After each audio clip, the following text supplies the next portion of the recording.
శుభదినం. తెలుగుబడికి స్వాగతం, సుస్వాగతం. అలంకారములు.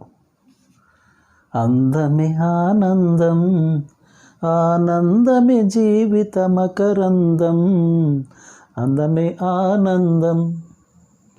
చూడండి, ఇక్కడ మనిషికి ఆనందాన్ని ఇచ్చే అంశాలు పలు రకాలు. ఒకరికి చక్కటి ఉద్యోగం, ఇంకొకరికి చక్కటి సంతానం, ఇంకొకరికి చక్కటి జీవిత ఫలితం.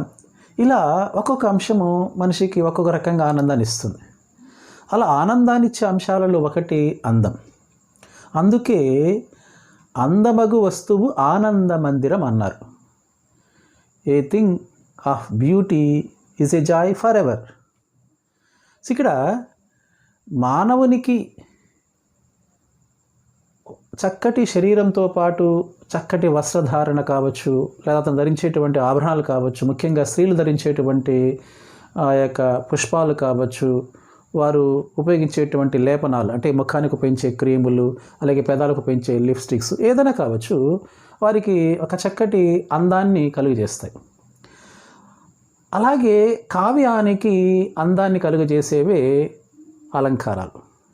ఇక్కడ శరీర సౌందర్యాన్ని ఆభరణాలు ప్రకాశింపజేస్తే,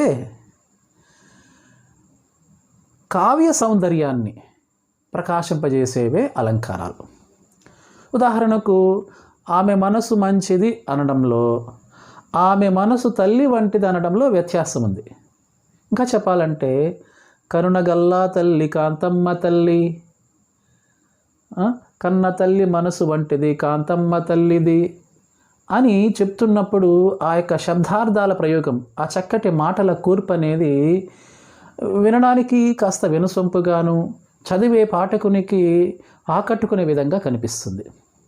సో మొత్తం మీద ఇక్కడ అలంకారాలు అనేవి మానవునికి అందాన్ని చేసేవైతే, ఇక్కడ ఒక కవిత్వానికి, ఒక కావ్యానికి, అంటే కావ్య సుందరికి, కవితా కన్యకు అందాన్ని కలుగజేసేవే అలంకారాలు. అలాంటి అలంకారాల యొక్క అర్థము, వాటి యొక్క ప్రస్తావన గురించి తెలుసుకుందాం. ఋగ్వేదంలో అలంకృతి అనే పదము కాస్త అలంకృతిగా రూపాంతరం చెందింది. ఇక్కడ అలంకృతి అంటే అలంకరించు స్వభావం కలది. దీన్నే అలంక్రియతే అనేన ఇత్యలంకారః. అలంక్రియతే అనేన ఇత్యలంకారః అంటే అలంకరించబడినదే అలంకారం అని అర్థం. ఇక్కడ ఒక్కసారి మనం గమనిస్తే చక్కగా సంస్కృతంలోని కొన్ని పదాలకి, ఆంగ్లంలోని కొన్ని పదాలకి కాస్త సామ్యత కనిపిస్తుంది. ఉదాహరణకు, సంస్కృతంలో మాత అనే ఒక తల్లి పదాన్ని ఆంగ్లంలో మదర్ అని, తండ్రిని చెప్పేటువంటి సంస్కృతంలో పిత అనే పదాన్ని ఆంగ్లంలో ఫాదర్ అని, ఇలా మనం చెప్తున్నప్పుడు కాస్త వాటి మధ్య సామ్యత కనిపిస్తుంది. ఇక్కడ కూడా మీరు కాస్త గమనిస్తే, అలంకృతి అనే పదము ఆంగ్లంలో గోల్డ్ అనే పదానికి లాటిన్ నామంగా చెప్పబడే ఆరం అని, అది కాస్త అలం అని రూపాంతరంగా కనిపిస్తుంది. ఇక్కడ తమాషా ఏంటంటే, ఆరం అంటే అరుణోదయ ప్రకాశం. అలాగే మనం అలం అన్నప్పుడు ఒక అర్థము అనువైన, చక్కనైన అనేటువంటి అర్థాలు ఇక్కడ మనకు కనిపిస్తాయి. సో అలా ఇక్కడ మనకు ఈ యొక్క అలంకృతి అనేది అలంకరించు స్వభావం కలిగిన ఒక అర్థాన్ని గ్రహించగలిగాం. మరి ఇక్కడ ఈ యొక్క అలంకారాల ప్రస్తావన అనేది మొదటిగా ఎక్కడ కనిపిస్తుందంటే, సంస్కృతంలో మొదటి నిఘంటు అయినటువంటి యాస్కాచార్యుని యొక్క రచన అయినటువంటి నిరుక్తంలో ఈ యొక్క అలంకారాల ప్రస్తావన, అంటే వాటి యొక్క ప్రసక్తి కనిపిస్తుంది. అదేవిధంగా అదే సంస్కృతంలో తొలి వ్యాకరణ గ్రంథమైనటువంటి పాణిని మహర్షి యొక్క అష్టాధ్యాయిలో కూడా ఈ యొక్క అలంకారాల ప్రస్తావన కనిపిస్తుంది. ఇకపోతే ఇక్కడ అలంకారాలు సహజాతాలు, కృతకాలుగా కనిపిస్తాయి. సహజాతాలంటే పల్లీయ కవిత్వంలో కనిపించేటువంటి పంట పొలాలు కావచ్చు, వ్యవసాయ పనిముట్లు కావచ్చు, ముద్దబంతులు కావచ్చు, ముచ్చటైన ఇంతులు కావచ్చు మనకు సహజాతాలుగా కనిపిస్తాయి.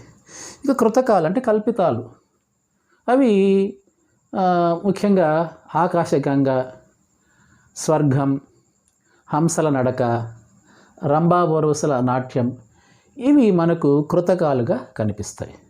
సో ఇక్కడ మొత్తానికి మనం ఒక విషయం గమనిస్తే, ఒక మణి చేత బంగారము, బంగారం చేత మణి ఎలాగైతే ఒక ప్రకాశాన్ని, శోభను కలిగి ఉంటుందో, అలాగే అలంకారం చేత కవిత్వము, కవిత్వం చేత అలంకారం కూడా శోభిల్లుతుంది. ఇక్కడ కవులు తమ యొక్క కావ్య రచనలో పాఠకుల్ని చక్కగా ఆకట్టుకోవడానికి, అంటే అత్యంత ఆకర్షణీయంగా, ప్రభావవంతంగా చెప్పే ప్రయత్నంలో భాగంగా చక్కటి శబ్దార్థాల కూర్పు చేశారు. ఆ యొక్క శబ్దార్థాల ప్రయోగమే అలంకారిక ప్రయోగంగా చెప్పబడుతుంది. ఇక అలంకారాల గొప్పతనం, వాటి ప్రయోజనం, వాటి యొక్క ఆవశ్యకత గూర్చి అలంకారికులు, పండితులు పలు రకాలుగా పేర్కొనడమైనది. అందులో ముఖ్యంగా వామనుడు అనేటువంటి అలంకారికుడు, పండితుడు సౌందర్యం అలంకార అంటే సౌందర్యమే అలంకారమని చక్కగా చెప్పడమైనది. ఇక్కడ ఒకానొక దశలో ఈ యొక్క అలంకార శాస్త్రాన్ని సౌందర్య శాస్త్రం అని కూడా పిలవడం జరిగింది. ఇక భామహుడు అనేటువంటి మరొక అలంకారికుడు ఏదైనా ఒక విషయాన్ని చమత్కార శోభితంగా చెబితే అదే అలంకారం అన్నాడు. ఏదైనా ఒక విషయాన్ని చెప్తున్నప్పుడు అందులో చమత్కార శోభితంగా చెబితే అదే అలంకారం అన్నాడు. అదే భామహుడు అనేటువంటి ఆ యొక్క పండితుడు కావ్య శరీరానికి, అంటే కావ్యానికి సౌందర్యాన్ని చేకూర్చేవే అలంకారాలని చెప్పడం జరిగింది. ఇక దండి అనే మహాకవి కావ్య శోభాకరాన్ ధర్మాన్ అలంకారాన్ ప్రచక్షతే, కావ్య శోభాకరాన్ ధర్మాన్ అలంకారాన్ ప్రచక్షతే అంటే కావ్య శోభాకరములే అలంకారములు. క్లుప్తంగా చెప్పాలంటే, అంటే కావ్యానికి శోభాన్ని, అంటే శోభ అంటే ఏంటి, అందాన్ని, సౌందర్యాన్ని చేకూర్చేవే అలంకారాలని దండి అనే మహాకవి పేర్కొనడమైనది. అదే దండి అనే మహాకవి బాహ్య సౌందర్య హేతువులు అలంకారాలు, కావ్యానికి బాహ్య సౌందర్య హేతువులు అంటే బాహ్య సౌందర్యాన్ని కలిగింపచేసేవి, అందుకు కారణాలని దండిన మహాకవి పేర్కొన్నది. ఇక రాజశేఖరుడు అనే మహాపండితుడు తన యొక్క కావ్య మీమాంస అనేటువంటి గ్రంథం ద్వారా అసలు అలంకారం అనేది సప్తమ వేదాంగం అన్నాడు. ఇక్కడేంటి, అలాంటి మనకు ఏం తెలుసు, వేదాలు 4, ఋగ్వేదం, యజుర్వేదం, సామవేదం, అధర్వణ వేదం, 4 చతుర్వేదాలు అంటున్నాం. కానీ ఇక్కడ మీరు ఒకటి గమనించండి, వేదవ్యాసుడు రచించినటువంటి మహాభారతాన్ని పంచమ వేదం అని కూడా పేర్కొనడం జరిగింది, అంటే 5వ వేదంగా చెప్పడం. వేదాలు 4 అయినప్పటికీ మహాభారతం అనేటువంటి ఆ రచనను పంచమ వేదంగా చెప్పడం సరైనదని పేర్కొనమైంది. అలాగే ఇక్కడ వేదాంగం అంటున్నాడు. వేదాంగాలు ఎన్ని? 6. ఏంటవి? శిక్ష, వ్యాకరణం, ఛందస్సు, నిరుక్తం, జ్యోతిషం, కల్పం, ఇవి వేదాంగాలు. అవి 6. కానీ ఇక్కడ అలంకారాన్ని 7వ వేదాంగంగా, అంటే సప్తమ వేదంగా చెప్పడము మంచిదని రాజశేఖరుడు అనే మహాపండితుడు పేర్కొనడమైనది. ఇక జయదేవుడు అనేటువంటి చంద్రాలోకం అనే గ్రంథ రచయిత వేడి లేకుండా నిప్పు ఎలాగైతే అసాధ్యమో, అలంకారం లేకుండా కావ్యం కూడా అసాధ్యమే అని చెప్పడమైనది. ఇంకా మరికొంతమంది, ముఖ్యంగా ఆ యొక్క ఉద్భటుడు అనేటువంటి అలంకారికుడు ఈ దండి చెప్పినట్టుగానే సౌందర్య హేతువులు గుణాలంకారం, ఈయనేమన్నాడు, దండి బాహ్య సౌందర్య హేతువులు అలంకారం అంటున్నాడు. అదే ఉద్భటుడు అనే పండితుడు ఏమంటున్నా అంటే సౌందర్య హేతువులు గుణాలంకారాలని చెప్పడం జరిగింది. అలాగే క్షేమేంద్రుడనే ఆ యొక్క అలంకారికుడు పండితుడు, ఒక స్త్రీ పలు ఆభరణాలని కలిగి ఉంటుంది.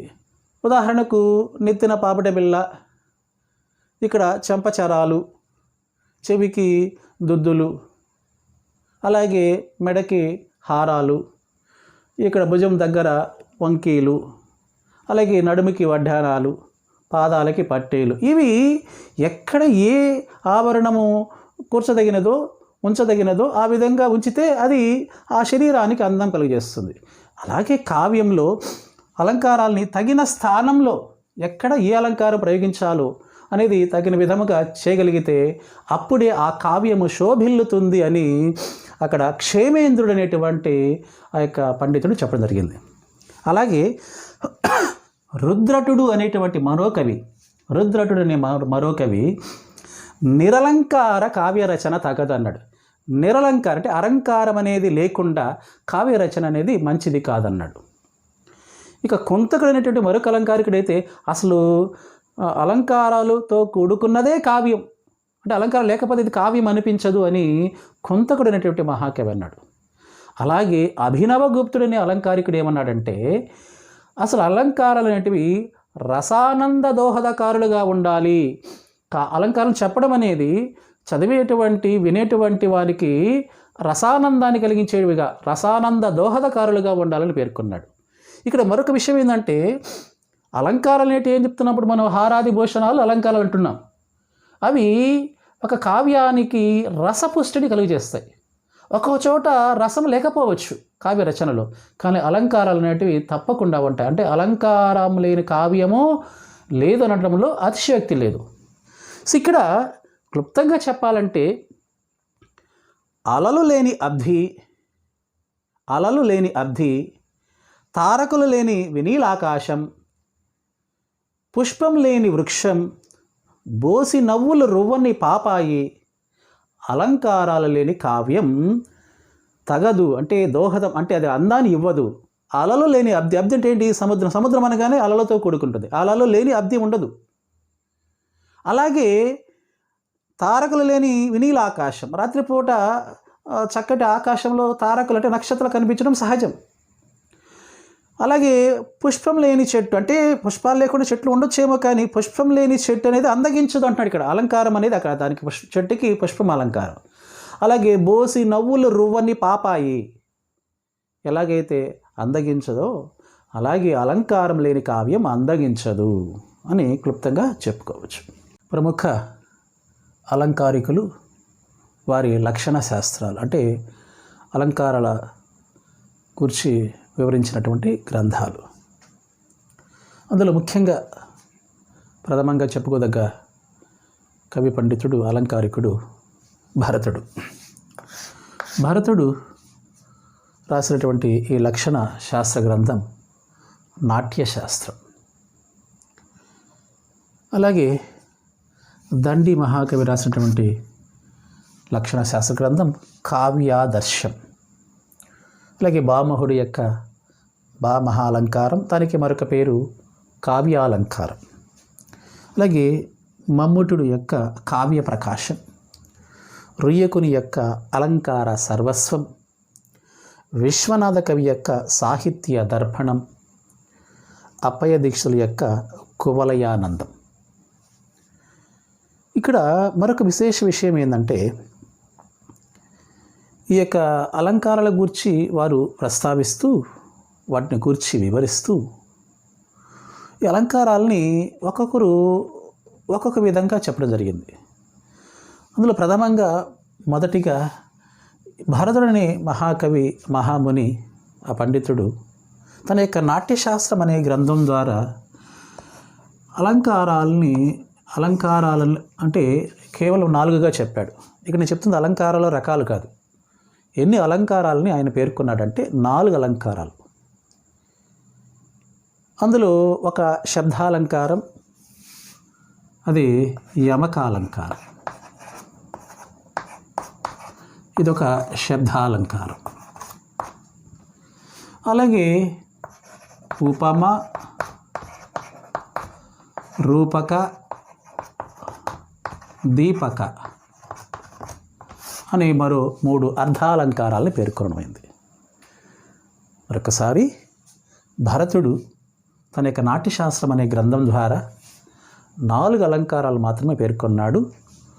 అందులో ఒకటి యమకం అనేటువంటి శబ్దాలంకారం, అలాగే ఉపమ, రూపక, దీపక అంటే ఉపమాలంకారం, రూపక అలంకారం, దీపక అలంకారం అనేటువంటి 3 అర్ధాలంకారాలని పేర్కొనమైనది.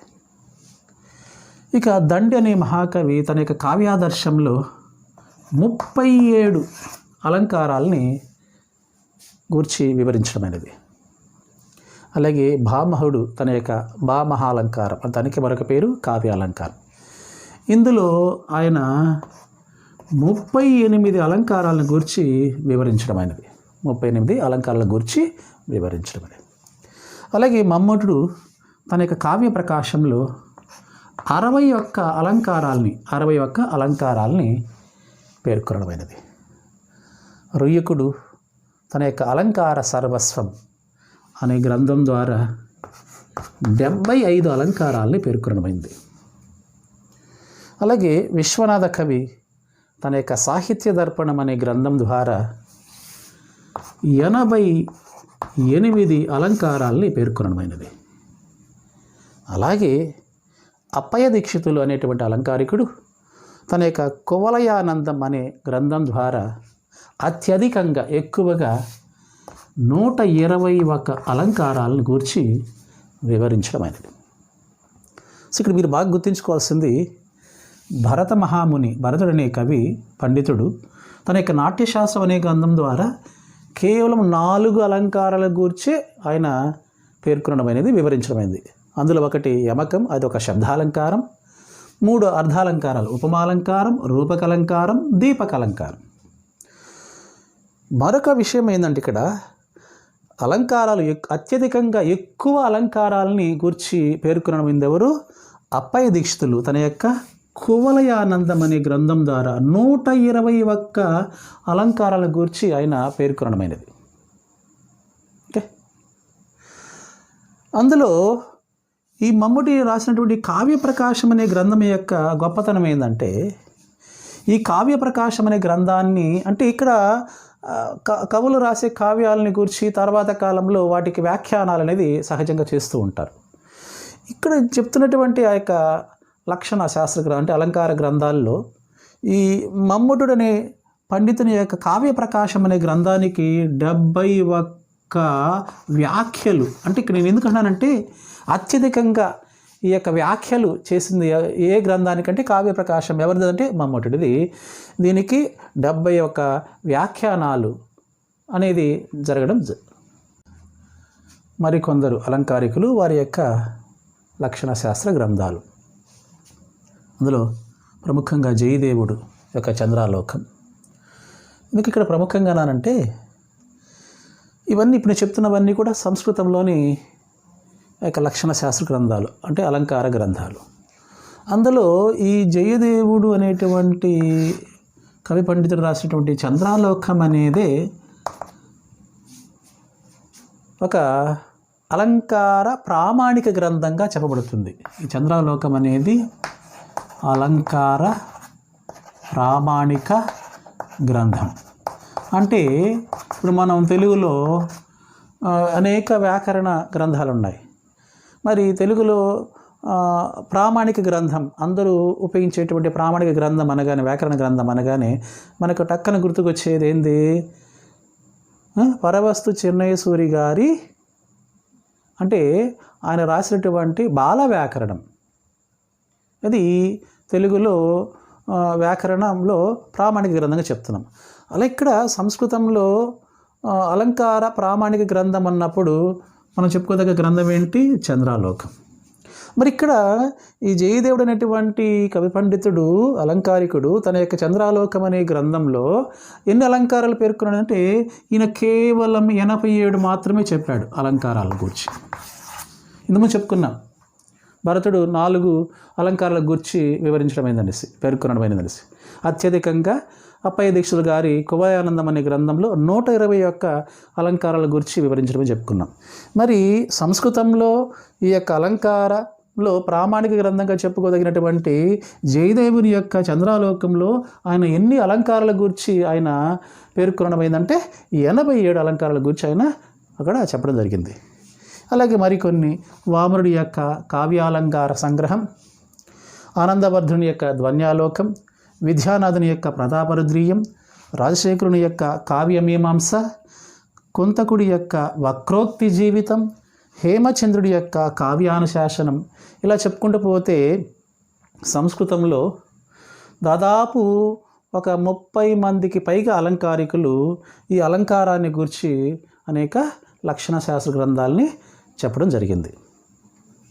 ఇక్కడ అందులో ముఖ్యమైనటువంటి ఇంతకుముందు చెప్పుకున్నాం, ఏది ఆ యొక్క మమ్మటిని యొక్క కావ్యాదర్శం అనే కావ్యప్రకాశం అనే రచన, మమ్మటిని యొక్క కావ్యప్రకాశం అనే రచనకి 71 వ్యాఖ్యలు చెప్పడం జరిగిందనేసి. అలాగే ఇక్కడ మనకు కనిపిస్తున్న గ్రంథాలు ధ్వన్యాలోకం అనేది దీనికి వ్యాఖ్య పేరు అంటే లోచనం, దీని గురించి చాలా ప్రముఖంగా చెప్పడం జరుగుతుంది. ఈ యొక్క ఆనందవర్ధుని యొక్క ధ్వన్యాలోకానికి వ్యాఖ్య పేరేంటి? లోచనం. ఇప్పటి వరకు మనం సంస్కృతంలో ఆ యొక్క లక్షణ శాస్త్ర గ్రంథాలు అంటే అలంకార గ్రంథాల గురించి చెప్పుకోవడం జరిగింది. మరి తెలుగులో పరిస్థితి ఏంటంటే, తెలుగులో కూడా కొన్ని రచనలు అంటే ఆ సంస్కృతంలో వచ్చిన వాటినే తెలుగులోకి అనువాదం, ఆంధ్రీకరణ అనేది జరిగింది. అందులో ప్రముఖంగా చెప్పుకోదగ్గ గ్రంథాలు ఇక్కడ విన్నకోట పెద్దన రాసినటువంటి కావ్యాలంకార చూడామణి, విన్నకోట పెద్దన రచించిన కావ్యాలంకార చూడామణి, అలాగే రామరాజభూషణుడు రాసినటువంటి సరస భూపాలీయం, రామరాజభూషణుడు రాసినటువంటి సరస భూపాలీయం, దీనికి కావ్యాలంకార సంగ్రహం అని మరొక పేరు కూడా కలదు. మరి వేదం వెంకటరాయ శాస్త్రి గారి ఆంధ్ర సాహిత్య దర్పణం, మనం ఇంతకుముందు విశ్వనాథ కవి సాహిత్య దర్పణం అనేటువంటి సంస్కృత అలంకార గ్రంథం రాశాడు కదా, దానికి ఆంధ్ర అనువాదంగా వేదం వెంకటరాయ శాస్త్రి గారు ఆంధ్ర సాహిత్య దర్పణం అనేది రాయడం జరిగింది.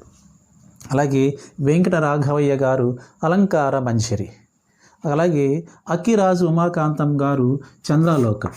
ఈ చంద్రాలోకం గురించి ఇదివరకు మనం చెప్పుకున్నాం. సంస్కృతంలో అలంకార ప్రామాణిక గ్రంథాల్లో ముఖ్యమైనది ఏంది? చంద్రాలోకం. ఎవరు రాశారు? జయదేవుడు. అలాంటి జయదేవుని యొక్క సంస్కృత చంద్రాలోకానికి నవ్యాఖ్యానంగా ఆంధ్ర వివరణ సహితంగా ఇక్కడ అక్కిరాజు ఉమాకాంతం గారు చంద్రాలోకం అనేటువంటి గ్రంథాన్ని రాయటం జరిగింది. అలాగే అలపాటి వెంకటప్పయ్య గారు బాలచంద్రాలోకం అనేటువంటి రచన కూడా ఆ చంద్రాలోకానికి అనువాదంగా చెప్పడం జరిగింది. అలాగే చెట్టు చివరిగా ప్రముఖంగా చెప్పుకోదగ్గ మరొక కవి అడిదం సూరకవి. వీరు అదే చంద్రాలోకాన్ని ఆంధ్ర చంద్రాలోకం అనేటువంటి పేరిట అనువాదం అంటే రచన చేయటం జరిగింది. ఇక్కడ నేను ఎందుకంటే అడిదం సూరకవి గారు ఆల్రెడీ సంస్కృతంలో అత్యధికంగా అలంకారాల యొక్క ప్రసక్తి తీసుకొచ్చిన కవి పండితుడు ఎవరు? అప్పయ్య దీక్షితులు. అలాంటి అప్పయ్య దీక్షితులు తన యొక్క కువలయానందం అనే గ్రంథంలో అత్యధికంగా ఎక్కువగా 121 అలంకారాల గురించి చెప్పడం జరిగింది. అలాంటి ఆ యొక్క కువలయానందంలో కొన్ని అలంకారాలు తీసుకొని ఇక్కడ చంద్రాలోకంలోని అలంకారాలతో పాటు అందులోంచి కొన్ని అలంకారాలు తీసుకొని మొత్తంగా అడిదం సూరకవి గారు 100 అలంకారాల గురించి ఆయన చెప్పడం జరిగింది. అంటే చంద్రాలోకం సంస్కృతంలో ఎన్ని చెప్పాను? 87. జయదేవుని యొక్క సంస్కృత అలంకార ప్రామాణిక గ్రంథంలో కేవలమైన 87 అలంకారాల గురించి చెప్పడం జరిగింది. అలాంటి 87తో పాటు ఈ యొక్క అడిదం సూరకవి గారు అదే సంస్కృతంలో అప్పయ్య దీక్షితులు గారి కువలయానందంలో మరికొన్ని అలంకారాలు తీసుకొని ఆయన 100గా కూర్చి శతాలంకారాలు 100 అలంకారాలుగా ఆయన ఇక్కడ తన యొక్క ఆంధ్ర చంద్రాలోకంలో చెప్పడం జరిగింది. కాకపోతే ఇక్కడ ఏంటంటే మనం చెప్పుకున్న అలంకారాలు ఎక్కువ భాగము అర్ధాలంకారాలే. అంటే అలంకారాలు ఎన్ని రకాల గురించి మనం చెప్పుకుంటున్నాం. ఇప్పుడు దానికి ముందు ఇప్పుడు చెప్తున్నటువంటి యొక్క వ్యాకరణ అంటే అలంకార గ్రంథాలన్నీ కూడా ఎక్కువ భాగము అర్ధాలంకారాల గురించి మాత్రమే ప్రసక్తి కనిపిస్తుంది. మొట్టమొదటిగా భరతుని యొక్క యమక అలంకారం, ఒక శబ్దాలంకారం మనం మాట్లాడుకున్నాము. ఇక్కడ ఎక్కువ భాగము వీరు తమ యొక్క రచనలో అర్ధాలంకారాల గురించే ఎక్కువగా చెప్పడం అనేది కనిపిస్తుంది. సో ఇక్కడ నేనేమన్నానంటే, ఇక్కడ అలంకారికులు దాదాపు సంస్కృతంలో 30కి పైగా అలంకార గ్రంథాలు రాసని చెప్పాం కదా. అందులో మన యొక్క తెలుగు కవులు కూడా లేకపోలేదు సంస్కృతంలో అలంకార లక్షణ శాస్త్రాలు రచించిన వారు. అందులో పెదకోమటి వేమారెడ్డి కావచ్చు, అలాగే విద్యానాథుడు ప్రతాపరుద్రియం చెప్పుకున్నాం, ఆ విద్యానాథుడి యొక్క ప్రతాపరుద్రియం, ఆ యొక్క విద్యానాథ కవి కావచ్చు, అలాగే జగన్నాథ పండితరాయలు, వీరు తెలుగువారైనప్పటికీ సంస్కృతంలో ఆ యొక్క అలంకార గ్రంథాలని గురించి వారు రచించడం జరిగింది. కాకపోతే ఇక్కడ మనము తెలుగులో అలంకార గ్రంథాలు ఏంటి అనుకున్నప్పుడు ఇవి ప్రముఖంగా వినిపిస్తున్నవి. అందులో మీరు గుర్తుంచుకోవాల్సింది ప్రముఖంగా రామరాజభూషణ్ యొక్క సరసభూపాలి, దానికి మరొక పేరు కావ్య అలంకార సంగ్రహం. అలాగే ఇది అడిదం సూరకవి గారు రాసినటువంటి ఆంధ్రచంద్రాలోకంలో ఆయన అప్పయ్య దీక్షల గారి కోవలానందంలోని కొన్ని అలంకారాలు తీసుకొని 100 అంటే శతాలంకారాలుగా ఈయన రచన అనేది అడిదం సూరకవి గారు చెప్పడం జరిగింది. ఇదివరకు మనం చెప్పుకున్నట్లు మానవునికి ఆభరణాలు శోభను చేకూర్చినట్లే కావ్యానికి ప్రముఖంగా 2 సాధనాలు అక్కడ శోభను చేకూరుస్తాయి. అంటే మనిషికి ఆభరణాలే కాదు, లేపనాలు కావచ్చు, పుష్పాలు కావచ్చు, ఇవన్నీ కూడా చక్కటి వస్త్రధారణ కావచ్చు, ఇవన్నీ కూడా ఎలాగైతే అందాన్ని శోభను చేకూరుస్తాయో కావ్యానికి ప్రధానంగా అలాంటి శోభను సౌందర్యాన్ని చేకూర్చే సాధనాలు ప్రధానంగా 2. ఒకటి శబ్దము, మరొకటి అర్థం. అందుకని ఇక్కడ అలంకారాలని ప్రముఖంగా 2 రకాలుగా చెప్పడం జరుగుతుంది. ఒకటి శబ్దాలంకారాలు, 2 అర్ధాలంకారాలు.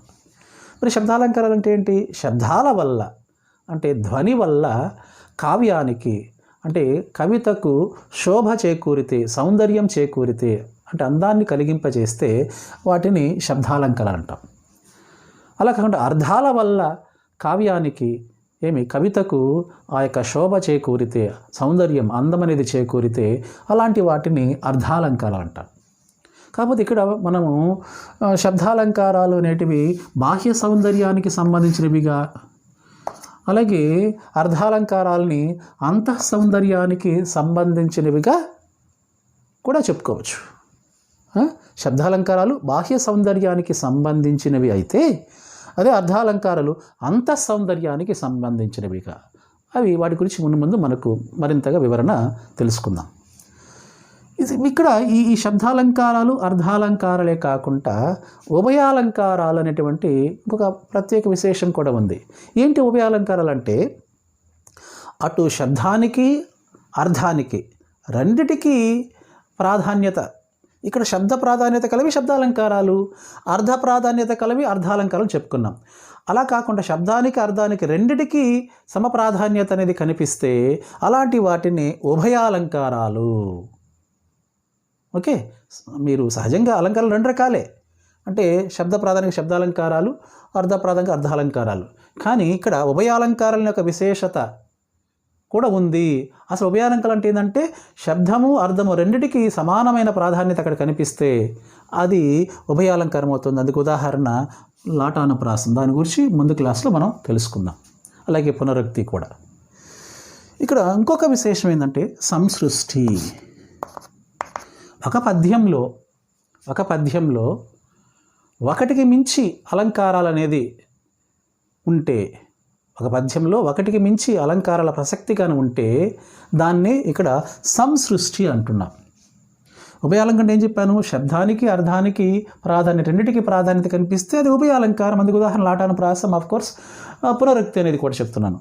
కానీ సంసృష్టి అంటే ఏంటంటే ఒక పద్యంలో ఒకటికి మించి అలంకారాలు అనేది కనిపిస్తే దాన్నే సంసృష్టి అంటున్నాం. ఈ విషయాన్ని రామరాజభూషణుడు తన